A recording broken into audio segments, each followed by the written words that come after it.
Gubernur Jawa Barat, Deddy Mulyadi, menyoroti meningkatnya bencana hidrometeorologi seperti longsor, banjir, dan kekeringan yang sering melanda wilayah Sukabumi setiap musim hujan.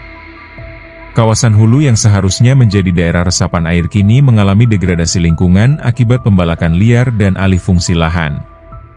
Salah satu kawasan yang menjadi perhatian adalah lereng Gunung Salak, tepatnya di Blok Cangkuang, Desa dan Kecamatan Cidahu, Kabupaten Sukabumi. Tim advokasi warga Cidahu dari fraksi rakyat, Rozak Daud, menuding adanya pihak-pihak tertentu yang diduga terlibat dalam praktik perusakan lingkungan di kawasan tersebut. Rozak menyampaikan bahwa pihaknya meyakini ada orang-orang yang merasa tanah di kawasan itu sudah menjadi milik pribadi, padahal statusnya masih merupakan tanah negara. Ia menilai, mereka berlindung di balik alasan sebagai pemohon hak atas tanah untuk kemudian melakukan perusakan lahan secara semena-mena, yang menurutnya merupakan bentuk keserakahan. Ia menjelaskan bahwa sebelumnya Blok Cangkuang dikelola dengan ketat melalui skema hak guna usaha, HGU, dan memberikan dampak positif bagi lingkungan sekitar. Namun, sejak 2 tahun terakhir kawasan tersebut justru terbuka dan dirusak oleh pihak-pihak yang tidak bertanggung jawab.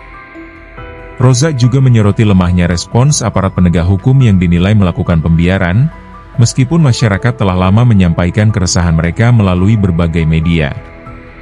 Ia menilai ada pembiaran terhadap keresahan publik atas praktik pembalakan pohon di kawasan Halimun Salak Cidahu. Menurutnya, kerusakan tersebut sudah berlangsung lama tanpa ada tindakan penegakan hukum, seolah menunggu terjadinya bencana terlebih dahulu sebelum masyarakat akhirnya disalahkan. Rozak juga meminta pemerintah Kabupaten Sukabumi untuk menegur Kepala Desa Cidahu yang dinilai acuh terhadap perusakan lingkungan dan bahkan diduga turut terlibat dalam aktivitas tersebut. Ia menegaskan bahwa pemerintah daerah tidak boleh diam, dan Kepala Desa Cidahu harus diingatkan karena pembiaran terhadap kerusakan sama saja dengan ikut merusak. Selain itu, Rozak mendesak aparat kepolisian serta instansi berwenang untuk segera menindak tegas oknum-oknum yang diduga melakukan pengerusakan hutan di kawasan itu. Ia menekankan perlunya tindakan hukum yang nyata, bukan hanya menunggu laporan, agar kerusakan lingkungan tidak semakin meluas. Sementara itu, tokoh masyarakat setempat, Rohadi, 75, menjelaskan bahwa aktivitas penebangan pohon secara masif di Blok Cangkuang telah berlangsung sejak 2 tahun terakhir. Ia memperkirakan belasan ribu pohon telah ditebang secara ilegal. Rohadi mengungkapkan bahwa dulunya kawasan tersebut tertutup dan dijaga ketat oleh pengelola HGU. Namun kini gerbang hutan telah dirusak dan dibuka oleh pihak-pihak yang tidak bertanggung jawab. Di dalam kawasan itu bahkan sudah dibuat jalan baru.